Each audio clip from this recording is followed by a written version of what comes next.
জনপ্রিয় গায়ক, বাংলা গানের যুবরাজ বলেন কেউ কেউ। তিনি আসিফ আকবর। ৯০-এর দশকে আসিফের সুরে মেতেছেন লাখ লাখ তরুণ তরুণী। গানের অ্যালবাম থেকে শুরু করে সিনেমায় প্লেব্যাক শিল্পী হিসেবে সব জায়গায় সফল তিনি। এছাড়া সমসাময়িক নানা ইস্যুতে এই গায়ক থেকেছেন সরব। এছাড়া ছাত্র আন্দোলন নিয়েও সরব ছিলেন এই গায়ক। তবে আজ তুলে ধরলেন নিজের একটি মতামত, সেটাও আবার ছাত্রদেরকে ঘিরেই। তিনি তার নিজের ভেরিফাইড ফেসবুক অ্যাকাউন্ট থেকে দেয়া এক পোস্টে লেখেন, বৈষম্য বিরোধী ছাত্র আন্দোলনের আসল সফলতা আসবে ছাত্রছাত্রীদের সময় মতো বিয়ে করার মাধ্যমেই।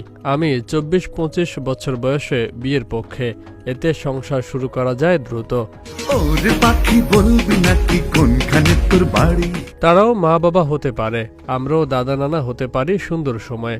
কবে স্টাডি শেষ হবে, তারপর প্রতিষ্ঠা পাবে, তারপর টাকা জমিয়ে বিয়ে করতে হবে। এর মধ্যে চলে যাবে যৌবনের সুন্দর সময়। স্বর্ণের ভরি এখন ১,৩৫,০০০ টাকা।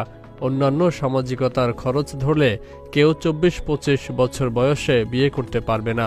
সন্তানদের বিয়ের জন্য এগিয়ে আসতে হবে মা বাবাকে।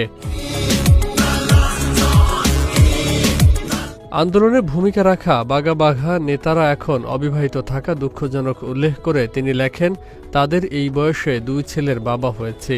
তাদের উচিত রাষ্ট্র ব্যবস্থায় তরুণদের বিয়ের জন্য একটা পদ্ধতি তৈরি করা। ব্যাংক ঋণ দেবে এবং সেটা দূরবর্তী সময়ের কিস্তিতে আস্তে আস্তে পরিশোধ করা হবে।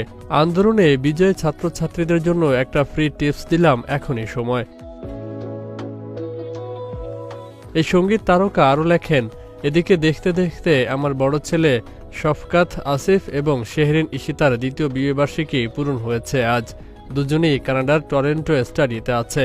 তবে আপাতত দাদা হওয়ার মতো কোনো সুখবর নেই। ছেলেকে জিজ্ঞেস করলাম, সে বলল প্ল্যান নাকি আছে।